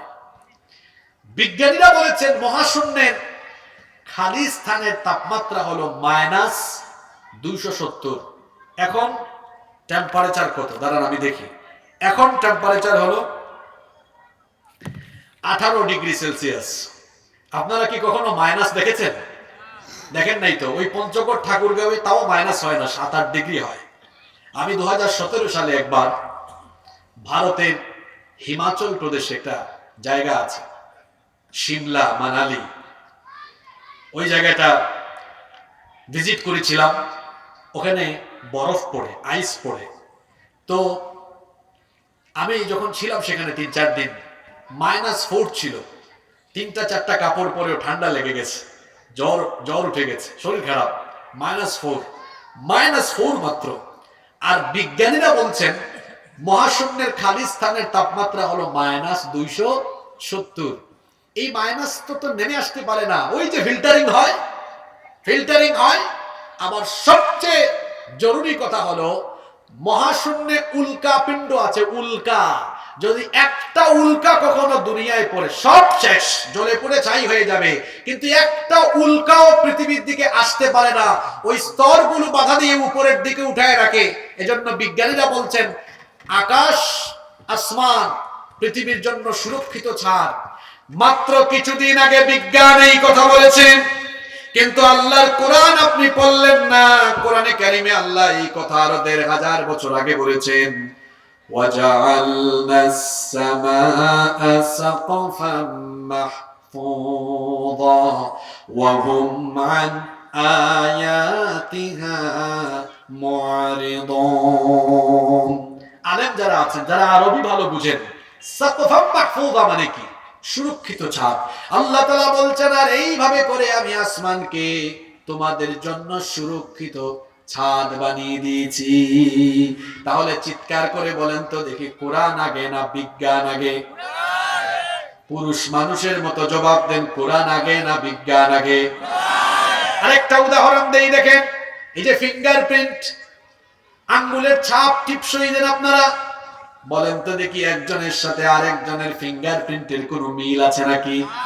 এখন 2025 সাল, 1800 সালের আগে পৃথিবীর একজন মানুষও ফিঙ্গারপ্রিন্টের কথা জানতো না। সর্বপ্রথম এই তথ্য আবিষ্কার হয় ইংল্যান্ডে। ব্রিটিশ বিজ্ঞানী উইলিয়াম হার্সাল মানবদেহের উপরে গবেষণা চালিয়ে এই তথ্য তিনি প্রথমে ইংল্যান্ডে আবিষ্কার করেন। ইংল্যান্ডে এর ব্যবহার প্রথম শুরু হয়, সেখান থেকে গোটা পৃথিবীতে এটা ছড়িয়ে যায়। আমাদের হাতে আঙ্গুল কয়টা? একটার সাথে আরেকটার ফিঙ্গারপ্রিন্টের মিল আছে? পাসপোর্ট অফিসে, সিম রেজিস্ট্রেশনে, সাব রেজিস্ট্রি অফিসে, জায়গা জমির দলিল করতে, বিদেশে গেলে ইমিগ্রেশনে, সব জায়গায় ফিঙ্গারপ্রিন্ট লাগে কি লাগে না? বিজ্ঞান নিয়ে মানুষ তো ফুটানি করে। 1800 সাল আর 2025 সাল, তার মানে হলো আজ থেকে মাত্র 200 বছর আগে পৃথিবীর মানুষ বিজ্ঞানের কল্যাণে যে ফিঙ্গারপ্রিন্টের ধারণা পেয়েছে। কি আশ্চর্য কথা! 1500 বছর আগে আল্লাহ তাআলা কোরআনে কারীমের 75 নম্বর সূরা সূরাতুল কিয়ামা এর 3 এবং 4 নম্বর আয়াতে এই ফিঙ্গারপ্রিন্টের তথ্য দিয়েছেন। আল্লাহ তাআলা বলছেন, আয়াহসাবু আল্লান নাজমা ইযামা বালা কাদিরিনা আলা আন নুসাউইয়া বানানা। যারা মৃত্যু পরবর্তী জীবনকে অস্বীকার করে, তারা মনে করে মানুষ মারা যাওয়ার পরে যখন তার শরীরের হাড্ডি মাংস অস্থি পিঞ্জর সব ছিন্ন বিচ্ছিন্ন আলাদা হয়ে যাবে, পচে যাবে, গলে যাবে, মাটির সাথে মিশে যাবে, কে আবার তাকে আবার পুনরুজ্জীবিত করবে? আল্লাহ তাআলা বলছেন, বান্দারে শোনো, তোমার পচে যাওয়া, গলে যাওয়া, ছিন্ন বিচ্ছিন্ন, চূর্ণ বিচূর্ণ হয়ে যাওয়া এই শরীরকে তো আমি জোড়া লাগাবোই, তার পাশাপাশি বালা কাদিরিনা আলা আন নুসাউইয়া বানানা, তোমাদের প্রত্যেকের হাতে যে আঙ্গুলের মাথা আছে, আঙ্গুলের ছাপ পর্যন্ত আমি আবার পুনর্বিন্যস্ত করব। বলেন দেখি, কোরআন আগে না বিজ্ঞান আগে? জোরে বলেন, কোরআন আগে না বিজ্ঞান আগে? আপনি আর আপনার সন্তান শিখছেন কি আগে মিয়া? আজকে কি মহিলা প্যান্ডেল আছে নাকি? হ্যাঁ, মা বোনদেরকে বলছি, একটা সন্তানের জন্য শ্রেষ্ঠ বিশ্ববিদ্যালয়, শ্রেষ্ঠ বিদ্যাপীঠ হলো তার মা। এজন্য আমি মাদেরকে, বোনদেরকে বলছি, সন্তানদেরকে সব শিক্ষাই দিবেন। বাংলা শিখাবেন, ইংরেজি শিখাবেন, অন্যান্য ভাষা শিখাবেন, অসুবিধা নাই, কিন্তু আপনার সন্তানের লেখাপড়া যেন স্টার্ট হয় আল্লাহর কালামের যে বর্ণমালাগুলো আছে সেগুলো দিয়ে। ও ক খ এবিসিডি শিখবে, পরে আলিফ বা তা তা শিখবে সবার আগে। আমরা কোন বিষয়ে আলোচনা করছি মনে আছে তো আপনাদের? হ্যাঁ, কোরআনের স্পেশালিটি। আপনাদের কি আরো 15-20 মিনিট ধৈর্য কুলাবে? হ্যাঁ, আমি তো আসছিলাম বড় ভালো নিয়তে যে 2 ঘন্টার মতো কথা বলবো। আমি আসছি কিন্তু 8:30টায়, আর ফ্লোর পাইছি 10:30টায়। কারণ আপনারা তো অপেক্ষা করছেন আপনাদের নেতৃবৃন্দের জন্য, কিন্তু আপনাদের জন্য আমার দুঃখ হয়, যাদের জন্য আপনারা অপেক্ষা করলেন তাদের ওয়াজ আপনারা শুনলেন, উনাদের আর এই কোরআনের ওয়াজ শোনার কোনো কি নাই, টাইম নাই। এটা কোরআনের মাহফিল। কোরআনের মাহফিলে টাইম ম্যানেজমেন্ট শিখবেন। টাইম মতো বক্তা না উঠালে মানুষ কষ্ট পায়, কষ্ট পায় না? আমার যে বক্তাও আসে তারও কষ্ট লাগে যে টাইম মতো উঠলাম না, তাহলে একটু ভালো করে কথা বলা যেত। কর্তৃপক্ষ এগুলো বিবেচনায় রাখবেন। যাই হোক, কয়টা বললাম? 5টা। নাম্বার 6, 6 নাম্বার, এটি হচ্ছে দুনিয়ার একমাত্র কিতাব যার মধ্যে কোনো ভুল নাই। সুবহানাল্লাহ পড়বেন না? This is the book, the most authentic and original book in this world, whereof there is no doubt about it. এটি এমন এক কিতাব যার ভেতরে ভুল ভ্রান্তি সন্দেহের কোনো অবকাশ নাই। আল্লাহু আকবার। আমরা যে স্কুল, কলেজে, ইউনিভার্সিটিতে, মাদ্রাসায় বই পড়াই, সেখানে রচয়িতা বা সম্পাদক কর্তৃক লেখা থাকে, এই বই পড়তে গিয়ে যদি কোথাও কোনো ভুল দেখতে পান আমাদেরকে জানাবেন, পরবর্তী সংস্করণে আমরা এটা ঠিক করব। পৃথিবীর সকল লেখক, রচয়িতা, সম্পাদক, সংকলক সবাই একই রকমের কথা বলে, কারণ মানুষের ভুল হওয়া স্বাভাবিক না অস্বাভাবিক। কিন্তু একমাত্র কিতাব কোরআন, এখানে আপনি এমন কোনো কথা পাবেন না। আল্লাহ কি কোরআনের শুরুতে এমন করে বলছেন নাকি? পাবনার মানুষ, চাটমোহরের মানুষ, কোরআন পড়তে গিয়ে কোথাও ভুল টুল পাইলে আমি আল্লাহকে জানাইও, পরে আমি ঠিক করে দিব নে, এমন কথা কি কোরআনের কোথাও আছে নাকি? বরং শুরুতে আল্লাহ বলে দিয়েছেন, যালিকাল কিতাবু লা রাইবা ফীহি হুদাল লিল মুত্তাকিন। এর ভেতরে সন্দেহের কোনো অবকাশ নাই। সুবহানাল্লাহ পড়বেন না? নাম্বার 7, 7 নাম্বার, এটা এমন এক কিতাব, it's quite impossible to create a book like holy Quran. কোরআনের মতো এরকম আরেকটা কিতাব বানানো দুনিয়ায় কারো পক্ষে কশিন কালেও সম্ভব। আপনি একটা বই লিখবেন, আপনার মতো বা তার চেয়ে ভালো বই আরেকজন লিখে ফেলতে পারে। আপনি ভালো বক্তৃতা করতে পারেন, আপনার চেয়ে আরো ভালো বক্তা অন্য কেউ হতে পারে। আপনি ভালো কোনো কাজ জানেন, আপনার থেকে আরো ভালো কাজ অন্য কেউ ভালো করতে পারে। কিন্তু আপনারা বলেন তো, কোরআনের মতো আরেকটা কিতাব দুনিয়াতে কেউ কি বানাতে পারবে? কখনো পারবে? আল্লাহ তাআলা তো ১৫০০ বছর আগে ওপেন চ্যালেঞ্জ করে রেখেছেন। 3 দফায় আল্লাহ কোরআনে চ্যালেঞ্জ করেছেন। প্রথম দফায় আল্লাহ এভাবে চ্যালেঞ্জ করলেন, যদি কোরআনের মতো কোরআন কেউ বানাতে পারো তাহলে চেষ্টা করো দেখি। প্রথম দফায় আল্লাহ এভাবে চ্যালেঞ্জ করলেন।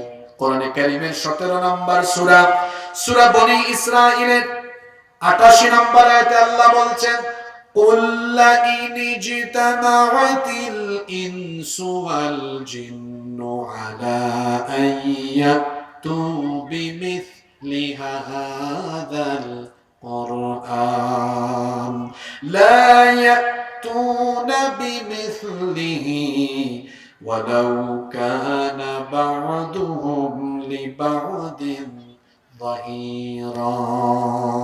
আল্লাহ তাআলা বলছেন, ও নবী আপনি বলে দিন, দুনিয়ার সকল মানুষ এবং জিন জাতি একত্রিত হয়ে তারা যদি চেষ্টা চালায় কোরআনের মতো কোরআন বানাবে, কিয়ামত হয়ে যাবে, কোরআনের মতো কোরআন কেউ বানাতে পারবে?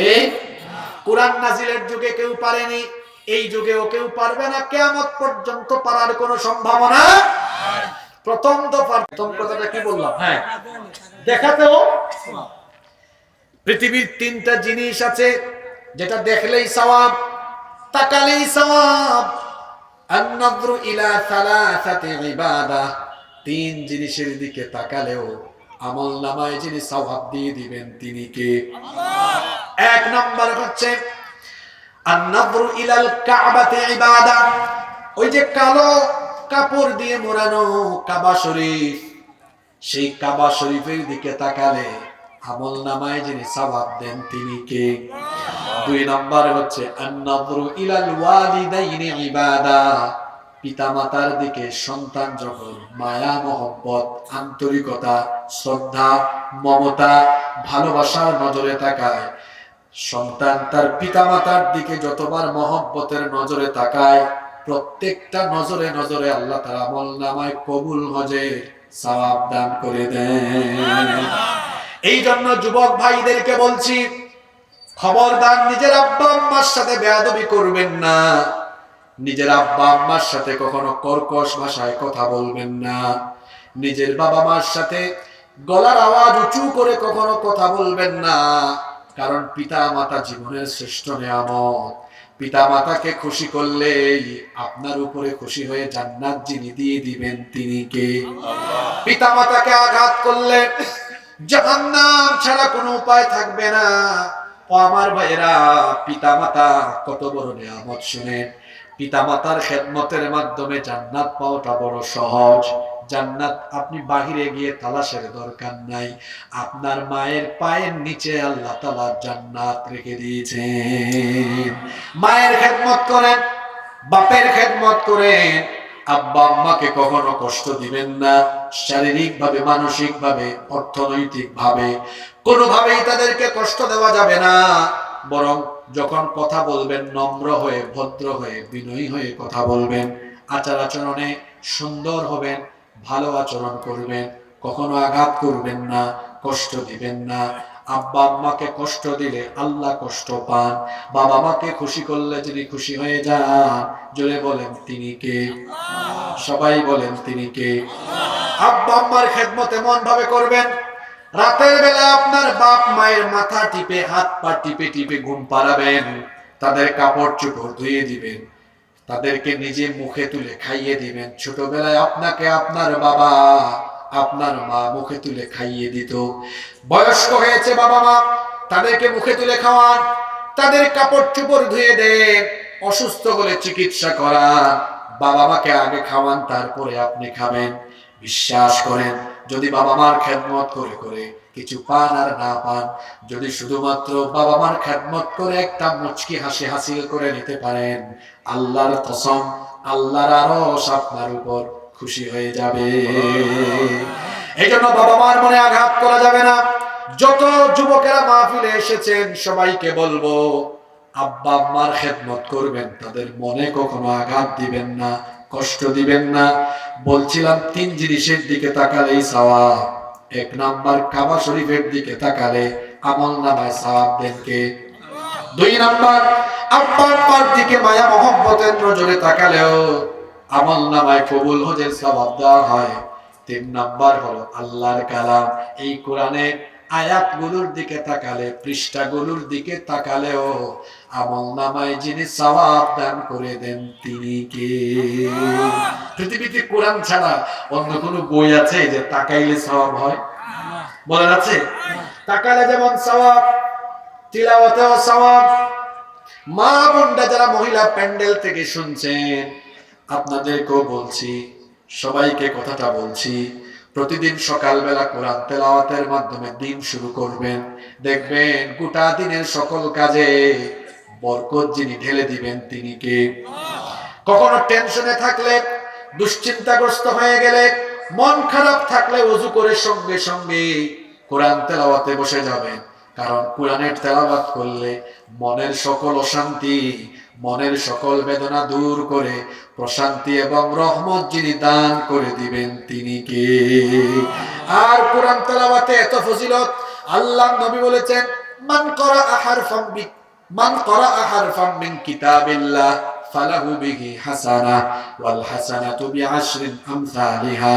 আল্লাহ নবী বলেছেন, যেই ব্যক্তি আল্লাহর কালাম এই কোরআন থেকে একটা অক্ষর পড়ে, প্রতিটা অক্ষরে অক্ষরে আমল নামায় 10টা করে নেকি যিনি দান করে দিবেন তিনি কে?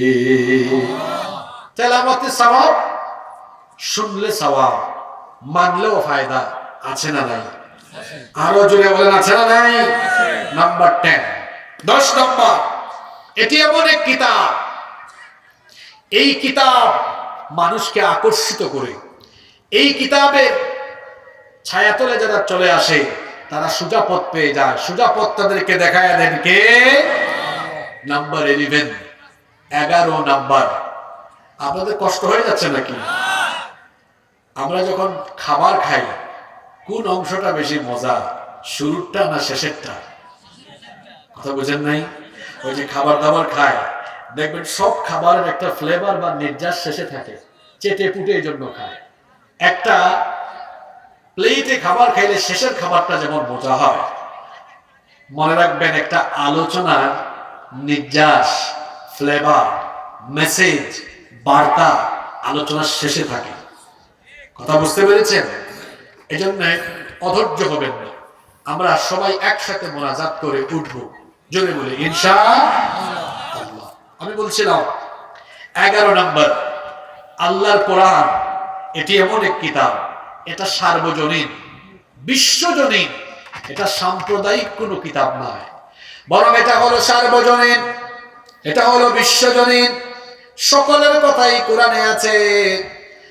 এই কোরআনকে সাম্প্রদায়িক কিতাব বলা যায় না, সার্বজনীন। কারণ হলো কোরআনে সকলের কথা আছে, সকলের অধিকারের কথা আছে। এই কোরআনে কাউকে বাদ দেওয়া হয় নাই। আল্লাহর পরিচয় হলো তিনি রব্বিল আলামিন, নবীর পরিচয় হলো তিনি রাহমাতাল লিল আলামিন। ঠিক তেমনি ভাবে কোরআনের পরিচয় হলো ইন হুয়া ইল্লা যিকরুল লিল আলামিন। কি চমৎকার মিল দেখেন, রব্বিল আলামিন, রাহমাতাল লিল আলামিন, যিকরুল লিল আলামিন। আল্লাহ হলেন সবার রব, তেমনি রাসূল হলেন সবার রাসূল। কোরআন হলো সকলের জন্য। হিন্দু, বৌদ্ধ, খ্রিস্টান, যত ধর্ম বর্ণের মানুষ আছে, অর্থাৎ সকলের অধিকারের কথা কোরআনের ভেতরে আছে না নাই? বলেন হুজুর কেমনে আছে? আল্লাহ কোরআনে বলেছেন, কোন অমুসলিমকে কিংবা তার কোন বিধর্মীর কোন উপাস্যকে গালি দিও না, তার উপাসনালয়ে হামলা চালিও না, তার উপরে জুলুম করো না, তাদের উপর কোনোভাবে কোনো ধরনের নিপীড়ন করো না। এমন কথা বলেন তো কোরআনের ভেতরে আছে না নাই? আরো জোরে বলেন আছে না নাই? তাহলে যেই কোরআনে সকলের অধিকারের কথা আছে, সেই কোরআন যদি শুধু ওয়াজ মাহফিলে, মসজিদ, মাদ্রাসায় না থেকে এটা যদি রাষ্ট্র পরিচালনার জায়গায় থাকে, সকল মানুষ তার অধিকার পাবে কি পাবে না? জোরে বলতে হবে, পাবে কি পাবে না?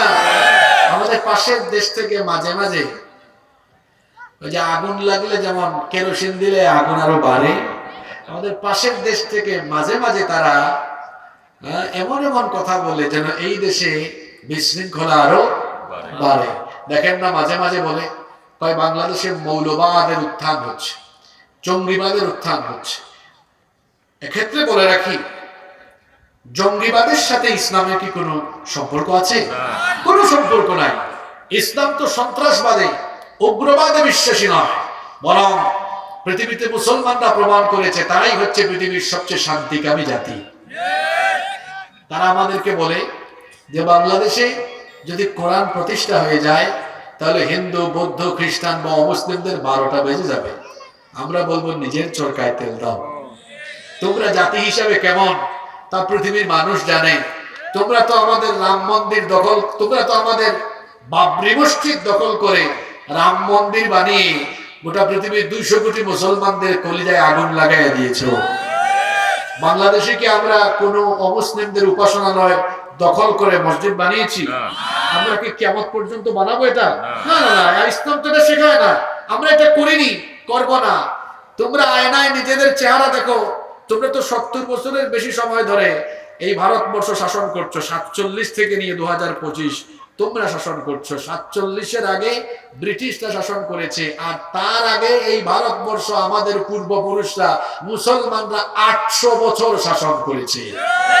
কই আমরা তো কোনো মন্দির দখল করিনি, আমরা তো কারো উপর নির্যাতন নিপীড়ন করিনি। বরং তারা বলে বাংলাদেশে এটা হওয়ার সম্ভাবনা আছে, বাংলাদেশে এটা কোনোদিন হবে না। আমরা বলছি মায়ের কোলে শিশু যেমন নিরাপদ, ঠিক তেমনি ইসলামী রাষ্ট্রে মুসলমানদের কাছে অমুসলিমরাও তেমন নিরাপদ। নিজের চরকায় তেল দাও। তোমরা যে পৃথিবীর অসভ্য সন্ত্রাসী জাতি তা তোমাদের কর্মকাণ্ডে প্রমাণ করেছো। তোমরা মসজিদ দখল করে মন্দির বানাও, তোমরা জয় শ্রীরাম না বললে মুসলমানদেরকে পিটাও, তোমরা নিরপরাধ মানুষদেরকে পিটাও, মুসলমানদেরকে রক্ত রঞ্জিত করো। সুতরাং তোমাদের মুখে সম্প্রীতির কথা বলায় না, তোমাদের কর্মকাণ্ডে প্রমাণ হয়েছে তোমরা পৃথিবীর অসভ্য সন্ত্রাসী জাতি। সম্মানিত ভাইয়েরা, বলছিলাম কোরআনের 11 নম্বর স্পেশালিটি, এটা সার্বজনীন, বিশ্বজনীন। নাম্বার 12, 12 নম্বর, এটা এমন এক কিতাব, এই কিতাবের জন্য এই কিতাবের অনুসারীরা জীবন পর্যন্ত বিলিয়ে দিতে কুণ্ঠাবোধ করে না। আপনাদেরকে যদি বলা হয় কোরআনের জন্য জীবন দিতে পারবেন কিনা, আপনারা প্রস্তুত আছেন না নাই? দেখেন হাত এমনি উঠে গেছে। আল্লাহ সবার হাত কবুল করেন, হাতগুলো নামান। তবে একটা কথা আমি এখানে বলি, আমার কথা কি কষ্ট পাবেন? এখানে অনেক যুবক ভাইদেরকে আমি দেখতে পাচ্ছি, যদিও শীত, কিন্তু কথা বললে মানুষ একটু ঘামায়। এই যে আমি একটু ঘামাচ্ছি, একটু একটু, এই যে আমার শরীর থেকে ঘাম বেরোচ্ছে। আমাকে কেউ আব্বা ডাকলেও তার সামনে পিছে আমারে ঘুরাইয়া আমার শরীরের ঘাম সে বের করতে পারবে না, কারণ আমার শরীরের প্রতি ফোঁটা ঘাম মূল্যবান। আমার তারুণ্য, যৌবন, এটা কারো চামচামিতে আমি বিসর্জন করতে পারবো না। যুবকদেরকে বলি, অনেকেই তাদের নিজেদের স্বার্থ হাসিলের জন্য আপনাদেরকে টার্গেট করে করে পকেটে কিছু টাকা নইলে জিলাপি বিরিয়ানি দিয়ে সামনে পিছনে ব্যবহার করে তার স্বার্থ সিদ্ধি হাসিল করতে চায়, আর আপনাকে কিছুদিন ইউজ করে আপনাকে সামনে পিছনে চামচার মতো ঘোরায়। আমি আপনাদেরকে বলছি, আমি যুবক ভাইদেরকে বলছি, আপনার শরীরের ঘাম, আপনার তারুণ্য, আপনার যৌবন, আপনার রক্ত, আপনার জীবন, এটা কোন নেতা নেত্রীর চামচামি করার জন্য আল্লাহ আপনাকে দেন নাই। যদি আপনার ঘাম, শ্রম, রক্ত, জীবন, তারুণ্য আর যৌবন দিতেই হয়, তাহলে কোরআনের মিছিলে অথবা আল্লাহর জমিনে আল্লাহর দ্বীন প্রতিষ্ঠার জন্য দিতে হবে।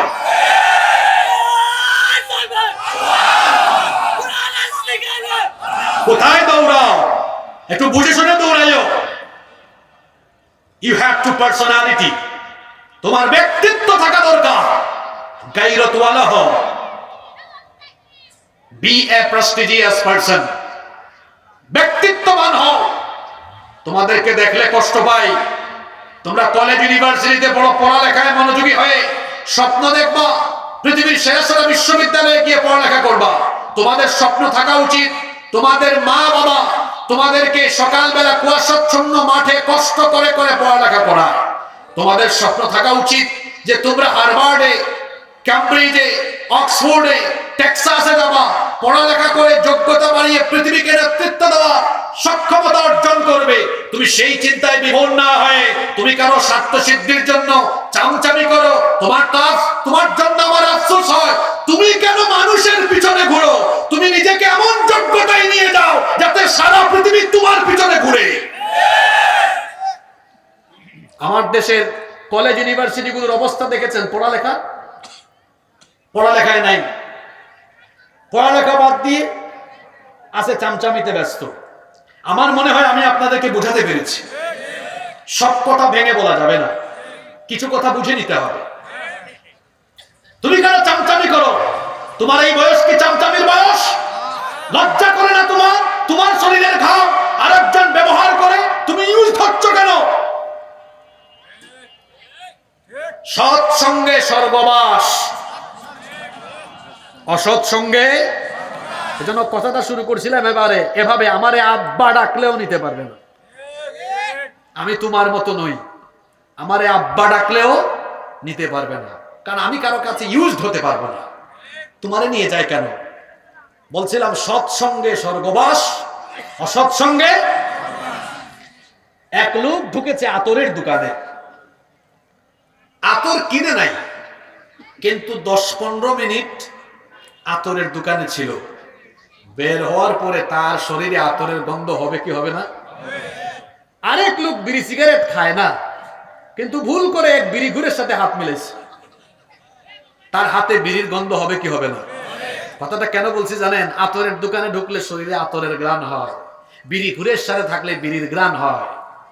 ঠিক তেমনি ভাবে নামাজির সাথে থাকলে, আলেম ওলামার সাথে থাকলে এদের সুহবতে ভালো মানুষ হয়। খারাপ লোকের সাথে গেলে খারাপ মানুষ। এজন্য যুবক তরুণ ভাইদেরকে বলবো, যদি কারো সাথে থাকতেই হয় তাহলে যারা নবীর সুন্নাহ অনুসরণ করে আলেম উলামার সাথী হও, আলেমদের সাথে থাকো, জান্নাতের পথ আল্লাহ দেখায় দিবে। আলেমদেরকে বন্ধু বানাও। ওই যে একটা কথা আছে না, আমরা বলি হয় আলেম হও, নইলে আলেমের ছাত্র হও, নইলে আলেমের খাদেম হও। যুবক ভাইদেরকে বলছি, কষ্ট লাগে আপনাদেরকে দেখলে, খবরদার নিজের যৌবন আজে বাজে জায়গায় বিসর্জন দিবেন না। Keep in your mind, youth is not a gift given by your leader. যৌবন আপনার নেতার দেওয়া গিফট নয়। এই যৌবন দিয়েছেন কে? তো আল্লাহ আমাকে যৌবন দিয়েছেন, আমি কেন অন্যথায় আমার যৌবনকে বিলীন করব? আমার যৌবন যদি দিতেই হয় আল্লাহর জমিনে আল্লাহর কোরআনের রাজ কায়েমে উৎসর্গ করে দিব। আল্লাহ কবুল করেন। আল্লাহ এই পথ হারা যুবকদেরকে তুমি সঠিক পথ দেখাও। নাম্বার 14, 14 নাম্বার, কোরআন এটি এমন এক কিতাব, এর ইফেক্টিভনেস, কার্যকারিতা, চাহিদা কিয়ামত পর্যন্ত ফুরাবে না। সুবহানাল্লাহ পড়বেন না? আচ্ছা, বিজ্ঞানের যুগে কোরআন কি অচল হয়ে গিয়েছে নাকি? এই যুগে কোরআনের চাহিদা কি শেষ? কোরআন সব যুগে সচল এবং এটা আপডেটেড। সুবহানাল্লাহ। বহু কষ্ট দিয়েছি আপনাদেরকে। শেষ পয়েন্ট এটা রেখেছি এমন, ওই যে বলছিলাম খাবারের শেষটা যেমন মজা, আজকের আলোচনার শেষ পয়েন্টটাও এরকম সবচেয়ে আকর্ষণীয়, এবং এই পয়েন্টে আজকের গোটা আলোচনার বার্তা রয়েছে। আপনারা কি 7-8 মিনিট ধৈর্য ধরে থাকতে পারবেন? সব মিলাইয়া মোনাজাত সহ আমরা 12-14 মিনিট থাকবো। আপনারা ধৈর্য ধরে থাকবেন তো? শোনেন তাহলে। মাশাআল্লাহ, ঠিক আছে, শুকরিয়া। 15 নাম্বার, আল্লাহর কালাম এটি এমন এক কিতাব, এটি এমন এক কিতাব, it's the problem solving methodology. এটা হলো সকল সমস্যার সমাধানকারী কিতাব। সব সমস্যার সমাধান কোরআনে আছে না নাই? সমাধান চাও যদি জীবনে মরণে, ফিরে যাও খুঁজে নাও চোখ রাখো কোরআনে, তবেই পাবে সুখ শান্তির ঠিকানা, তবেই পাবে সুখ শান্তির ঠিকানা, যদি মেনে নাও তুমি মনে প্রাণে সমাধান। সমাধান চাও যদি জীবনে মরণে, ফিরে যাও খুঁজে নাও চোখ রাখো কোরআনে। If you want a solution in here and hereafter, go back, have a look on the Holy Quran. সব সমস্যার সমাধান কোরআনে আছে না নাই? কি করে আপনার ব্যক্তি জীবন চালাবেন? কোরআনে আছে না নাই? জোরে বলতে হবে, আছে না নাই? কি করে এই সমাজটা চলবে? এই সমাধান কোরআনে আছে না নাই? কি করে আদালত চলবে? ফৌজদারি দেওয়ানি বিধান কোরআনে আছে না নাই? আপনাদের কি মনে হয়, সন্দেহ হচ্ছে? আছে? আচ্ছা বলেন তো, যদি বিচার ফয়সালা কোরআন দিয়ে হয়, এটাতে আপনাদের লাভ বেশি না লস বেশি? আপনাদের দেশের আদালতে আল্লাহর আইন চলে না মানুষের আইন চলে? 54 বছর ধরে যে মানুষের আইন চলছে, এতে আপনারা কতটুকু লাভবান হয়েছেন আমি আপনাদেরকে বলি। এই 54 বছরের মধ্যে 32 বছর 2 জন নারী দেশ পরিচালনা করেছেন, বাকি 22 বছর কয়েকজন পুরুষ মিলে পরিচালনা করেছেন। তাহলে সিস্টেম বলে পুরুষরা নারীদের থেকে এগিয়ে না পিছিয়ে? কথা বুঝেন নাই? আচ্ছা, এটা কোরআনের মাহফিল, এখানে আমরা রাজনৈতিক কোনো আলাপ করতে চাই না। আমরা আমাদের নিজেদের কিছু ফায়দার কথা এখানে শুনতে চাই। ভালো করে খেয়াল করেন, এই যে 32 বছরে নারীরা আবার এমন এমন ক্ষমতা পেয়েছে, প্রধানমন্ত্রী, বিরোধী দলীয় নেত্রী, স্পিকার, স্বরাষ্ট্রমন্ত্রী, পররাষ্ট্রমন্ত্রী, শিক্ষামন্ত্রী সব নারী ছিল। বলেন তো আপনারা ছিল কি ছিল না? তো 32 বছর যে নারীরা এত পাওয়ার, এত ক্ষমতা তাদের কাছে ছিল, তারা কি এই দেশের নারী নির্যাতন, নিপীড়ন, ধর্ষণ বন্ধ করতে পেরেছে? এই 32-এর সাথে পুরুষ মানুষের আরো 22 বছর মিলাইলাম, 54 বছর ধরে তারা শাসন করে এদেশের নারী নির্যাতন, নিপীড়ন, ধর্ষণ কি কমাতে পেরেছে? আদালতে আল্লাহর আইন না মানুষের আইন? আপনারা একটু কথা বলবেন, কার আইন? আদালতে তো আল্লাহর আইন না, কার আইন? মানুষের আইন চলছে। এই যে কিছুদিন আগে, 7-8 মাস আগে, পদ্মার ওই পারে মাগুরা একটা মেয়ে, ছোট্ট 8 বছর বয়স, এক পরিবারের 3 নরপিশাচ আমার এই বোনটির উপরে পাশবিকতা চালালো। মেয়েটার নাম মনে আছে? আছে, এটা মনে আছে আপনাদের? নাম কি? আমার এই বোনটি কয়েকদিন হাসপাতালে ছিল, কষ্ট পেয়ে পেয়ে দুনিয়া থেকে চলে গেল। তার ধর্ষণকারীরা এখনো বেঁচে আছে না নাই? আপনারা আমাকে জবাব দিয়ে, আছে না নাই? বলছি না এটা কোরআনের মাহফিল, এখানে রাজনৈতিক আলাপ হবে না, এখানে ফায়দার আলাপ হবে। বলেন দেখি, তার ধর্ষণকারীরা এখনো বেঁচে আছে না নাই? ওকে। বাংলাদেশে এমন কিছু কলেজ আর বিশ্ববিদ্যালয় আছে যেখানে ধর্ষণের সেঞ্চুরি হয়েছে আর ধর্ষককে ফুলের মালা দেওয়া হয়েছে। আমি কি ভুল বলেছি? বাংলাদেশে এমন কিছু ব্যবসায়ী আছে ধর্ষণের দায়ে অভিযুক্ত, কিন্তু টাকার গরমে আইনকে তার জুতার নিচে কবর দিয়ে ফেলেছে। এমন ব্যবসায়ী তো বাংলাদেশে নাই। আমি নাম সুদ্ধা বলে দিতে পারবো একদম। বাংলাদেশে এমন কিছু রাজনীতিবিদ আছে ধর্ষণের দায়ে অভিযুক্ত, কিন্তু ক্ষমতার ঠেলায় তার কিছুই হয়নি। সে রাস্তায় সাদা পায়জামা পাঞ্জাবি পরিধান করে ঘুরে বেড়ায় আর মানুষ তারে ফুলের মালা দেয়। এই চিত্র বাংলাদেশে আছে না নাই? এবার জোরে বলেন তো, আপনাদের দেশের আদালতে আল্লাহর আইন না মানুষের আইন? 54 বছর ধরে এটা কেমন আইন চলে যে আইন থাকার ফলে ধর্ষিতা কবরে গিয়ে কবরে ঘাস উঠে আর ধর্ষক ফুলের মালা গলায় দিয়ে রাস্তায় হাঁটে? এমন আইন যে সমাজে থাকে যেখানে ধর্ষিতা কবরে যায় আর ধর্ষক বেঁচে থাকে, সে আইনের মুখে আমি লাথি মারি। যে আইন থাকার ফলে ক্ষমতার ঠেলায় টাকার গরমে ধর্ষক বুক ফুলিয়ে রাস্তায় ঘুরে বেড়ায় আর ধর্ষিতা আত্মগোপনে গিয়ে আত্মহত্যা করে, সেই সমাজের প্রতিটি মানুষের উচিত সেই আইনের মুখে ঝাড়ু পিটা করা। এবার আপনারা আমাকে বলেন, যদি ওই আদালতে মানুষের আইনটাকে ফেলে দিয়ে আল্লাহর কোরআনের আইন রাখা হতো, এই ধর্ষক বেঁচে থাকতে পারতো? কোরআনে ধর্ষকের শাস্তি কি? না, এটা তো মৃত্যুদণ্ড না, খালি লাইভ মৃত্যুদণ্ড। কি মৃত্যুদণ্ড? মানে এই যে সবার চোখের সামনে লাইভ দেখানো হবে। কেন লাইভ? যাতে করে লুচ্চামির খাইসলত যদি কারো মধ্যে থাকে, এক বিচার দেখে যেন তারের মতো সোজা হয়ে যেতে পারে।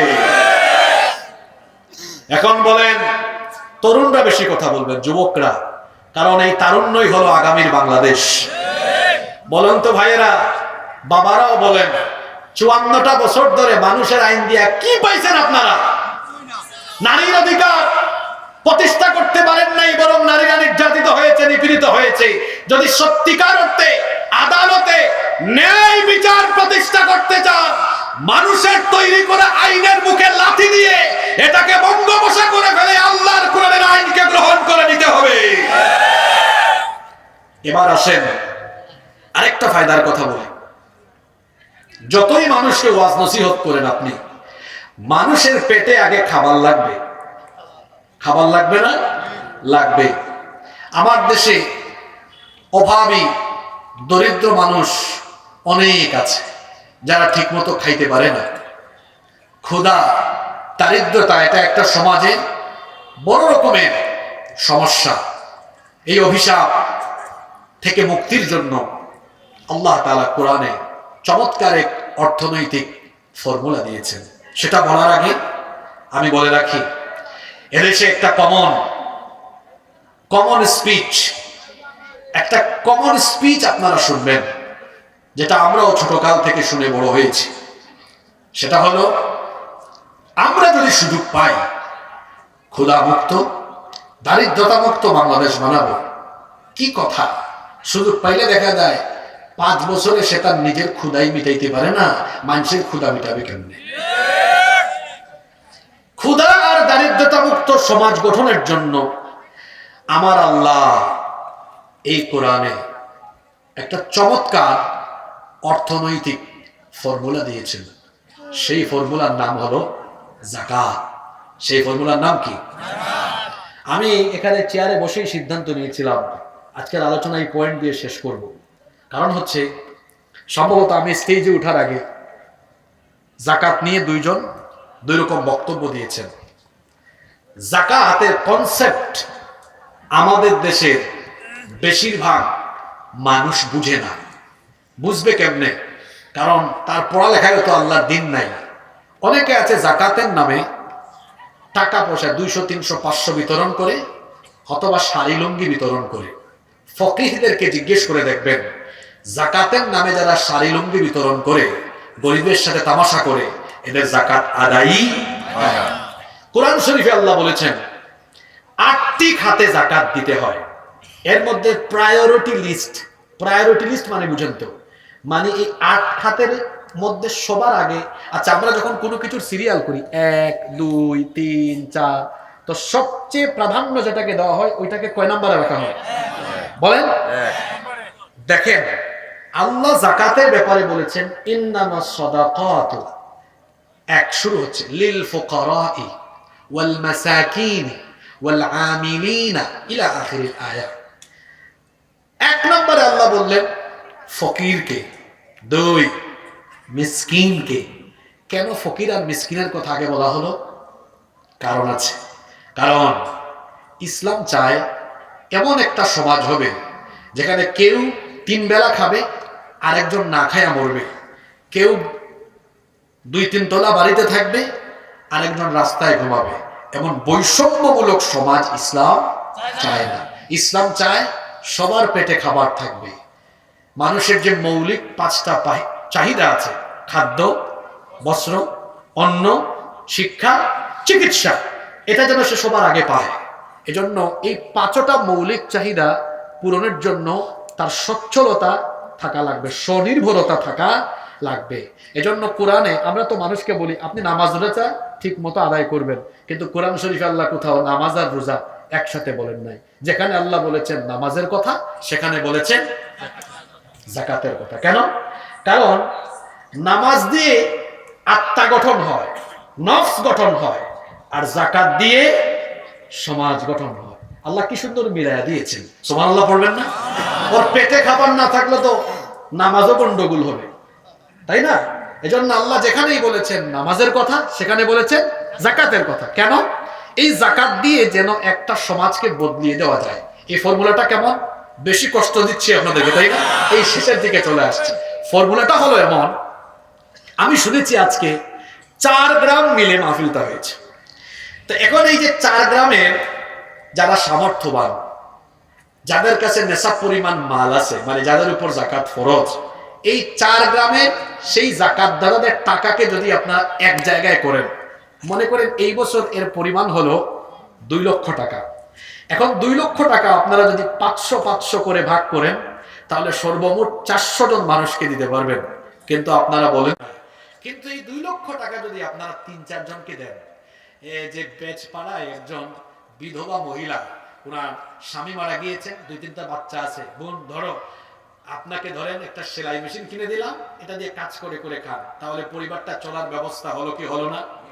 আরেকটা পরিবার বড় অসচ্ছল, চলতে পারে না, আপনি তারে, আপনাদের এলাকায় ভ্যান আছে, ভ্যান, একটা ভ্যান কিনে দিলেন, ভাই ধরো তুমি ভ্যান চালাও, তোমার পরিবারটা চালাও।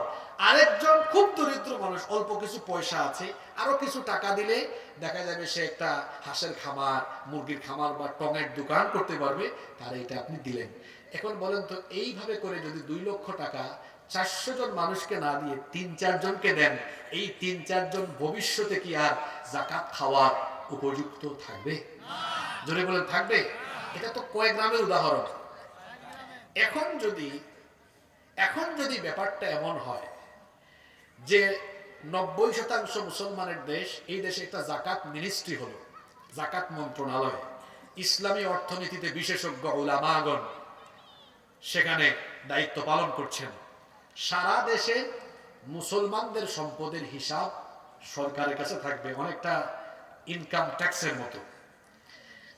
যাদের কাছে নেশাব পরিমাণ মাল আছে, 1 বছর পরে মোবাইলে মেসেজ আসবে, মিস্টার অমুক, এই বছর আপনার এত টাকা যাকাত আসছে, আমাদের সংশ্লিষ্ট অফিসে বা এই জায়গায় গিয়ে টাকাটা জমা দেন। সারা দেশের টাকাগুলো এখন জমা হচ্ছে কয় জায়গায়? জোরে বলেন কয় জায়গায়? এখন আমি বুঝানোর সাথে অ্যামাউন্ট কম করে ধরছি।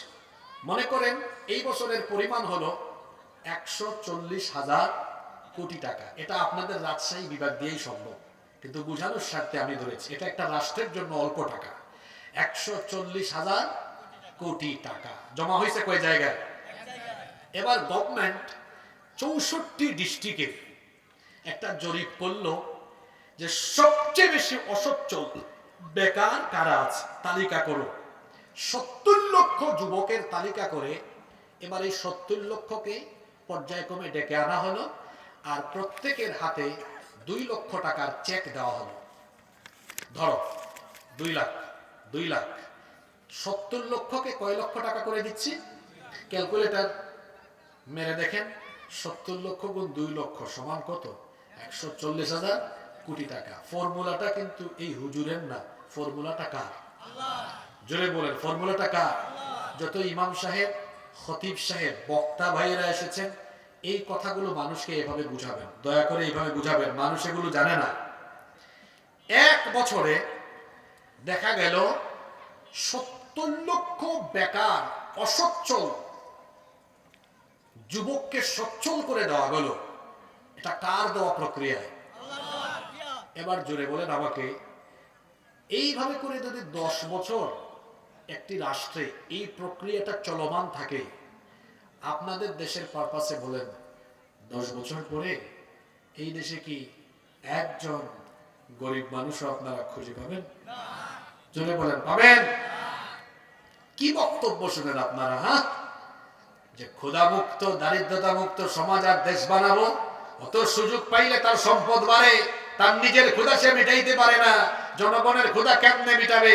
শুনে রাখো মুসলমানেরা, যদি ক্ষুধা মুক্ত দারিদ্রতা মুক্ত সমাজ আপনারা পেতে চান, যদি দারিদ্রতার কবর দিয়ে সচ্ছল স্বনির্ভর একটি জাতি গঠন করতে চান, মানুষের তৈরি করা আইনকে লাথি দিয়ে বিদায় করে আল্লাহর কোরআনের আইনকে গ্রহণ করে নিতে হবে। এছাড়া দাঁড়ান, স্লোগান দেওয়া লাগবে না, শুধু কথাগুলো বুঝে যান। আমাদের কাজ কি? কোরআন শরীফে আল্লাহ তার রাসূলকে কি বলেছেন?